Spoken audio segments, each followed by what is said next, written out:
নমস্কার, আমি অধ্যাপক সঞ্জীব মাঝি। গত 14ই মে প্রকাশিত হলো রাজ্যের উচ্চ মাধ্যমিকের ফলাফল।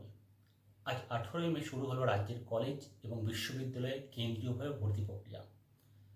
ছাত্রছাত্রী এবং অভিভাবকদের উদ্দেশ্যে বলবো, জীবনের লক্ষ্যপথ নির্ধারণ কিন্তু বেশ কঠিন এবং জটিল, তাই একটু ভেবেচিন্তে। আজ হয়তো একদল মেধাবী ছাত্রছাত্রী ইতিমধ্যেই মেডিকেল বা ইঞ্জিনিয়ারিংয়ের ক্ষেত্রে এগিয়ে গেছে বা যাওয়ার প্রস্তুতি নিচ্ছে। তাদের জন্য অবশ্যই শুভেচ্ছা রইল। বাকি সংখ্যাগরিষ্ঠ ছাত্রছাত্রীদের উদ্দেশ্যে বলবো, একটু ধৈর্য ও অধ্যবসায় নিয়ে ভেবেচিন্তে পা ফেলতে।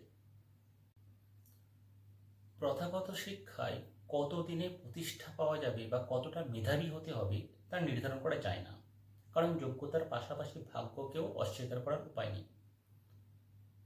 তবে যেহেতু নতুন সরকার এসেছে এবং তারা স্বচ্ছতার সাথে সমস্ত নিয়ে করবে বলে আশ্বাস দিয়েছে, তাই আজকের ছাত্রছাত্রীরা একটু সদর্থকভাবেই এগিয়ে যেতে পারে বলে মনে হয়। আর কেন্দ্র ও রাজ্যে যেহেতু একই রাজনৈতিক দলের সরকার এসেছে, তাই নতুন নতুন শিল্প স্থাপনের সম্ভাবনা অবশ্যই আছে। ফলে শিল্পমুখী কোর্সের চাহিদা ভবিষ্যতে বাড়বে। সেই দিকে লক্ষ্য রেখে ছাত্রছাত্রীরা এগিয়ে যেতে পারে। আর যারা শিক্ষকতাকে পেশা হিসেবে বেছে নিতে চায়, তাদের বিষয়ে বলার পূর্বে আজকের আধুনিক চাহিদামুখী কতগুলো কোর্সের বিষয়ে আমি উল্লেখ করতে চাই। বর্তমানে গ্রন্থাগার বিদ্যা, আইন, গণযোগাযোগ ও সাংবাদিকতা, পান্থশালা ব্যবস্থাপনা বা হোটেল ম্যানেজমেন্ট, কম্পিউটার সায়েন্স প্রভৃতি কতকগুলো ক্ষেত্রে চাহিদা ক্রমশ বাড়ছে, এবং এই সমস্ত ক্ষেত্রগুলিতে কিন্তু শিক্ষকতা বা অধ্যাপনার সুযোগও কিন্তু আছে। তাই এগুলি ভাবনা চিন্তা অবশ্যই রাখা যেতে পারে। বর্তমানে নার্সিংয়ের ক্ষেত্রে ক্রমশ গুরুত্ব বাড়ছে, ভবিষ্যতে আরও বাড়বে।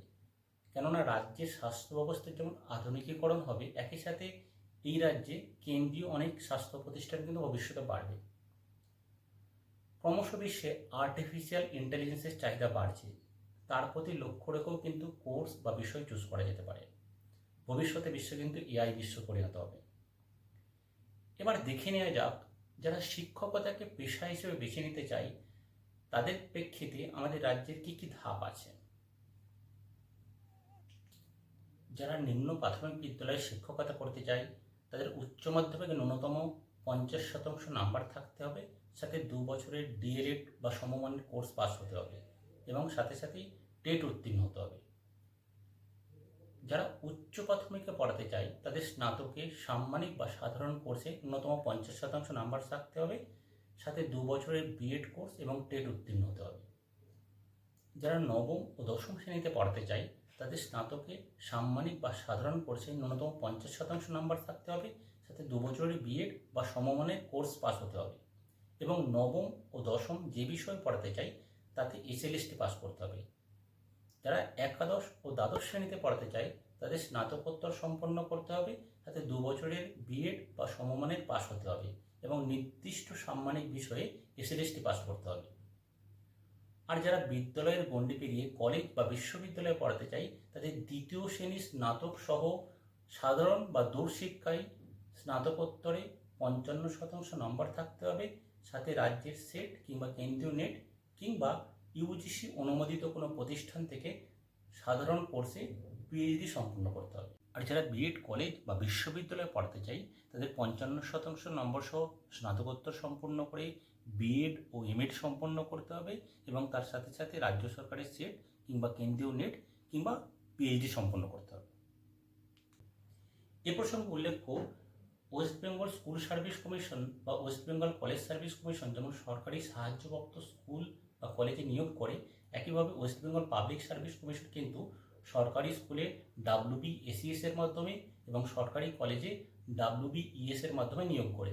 সেক্ষেত্রে আবেদনকারীর সংখ্যা বেশি হলে স্ক্রিনিং টেস্টের মাধ্যমে সংখ্যা কমিয়ে নেওয়া হয় প্রার্থী। সরকারি স্কুল এবং কলেজে নিয়োগের ক্ষেত্রে যোগ্যতা মানে কিন্তু আগের মতোই থাকবে। একটাই কথা বলে শেষ করব, পূর্বতন সরকারের আমলে বেশ কিছু ক্ষেত্রে নিয়োগে অস্বচ্ছতা বা নিয়োগ প্রক্রিয়ায় আইনি জটিলতার কারণে নিয়োগে দীর্ঘসূত্রতা দেখা গেছে, অনেকের চাকরিও চলে গেছে। তবে আশা করা যায় নতুন সরকার খুব দ্রুততার সাথে এই সমস্যা মিটিয়ে বেরিয়ে আসতে পারবে। তাই যাদের ধৈর্য আছে এবং জমি আঁকড়ে পড়ে থাকার মানসিকতা আছে, তারা অবশ্যই প্রথাগত শিক্ষার স্তরগুলো অনুসরণ করতে পারে। আর বাকিদের বলবো সাধারণ কোর্সে স্নাতক উত্তীর্ণ হয়ে রাজ্য কেন্দ্রীয় সরকারি নানা পরীক্ষার জন্য প্রস্তুতি নিই, সাথে কিছু বাজারে চাহিদামুখী কোর্স করে নিতে পারে। এটাই বাস্তব যে বর্তমান বিশ্ববাজার কিন্তু দেশের চাহিদার ক্ষেত্রগুলিকে ক্রমশ নিয়ন্ত্রণ করে চলেছে, তাই সেই দিকে লক্ষ্য রেখে কিন্তু কোর্স বা বিষয় বাছতে হবে। আশা করি যে তথ্যগুলো আজকে দিলাম উচ্চশিক্ষার দিকে যাওয়া ছাত্রছাত্রী এবং অভিভাবকদের খুবই কাজে লাগবে। তাই এরকম নতুন নতুন তথ্য পাওয়ার জন্য আমার চ্যানেলটিকে লাইক এবং শেয়ার করে দিন, এবং সাবস্ক্রাইব না করে থাকলে অবশ্যই সাবস্ক্রাইব করে নিন। ভালো থাকবেন সবাই, ধন্যবাদ।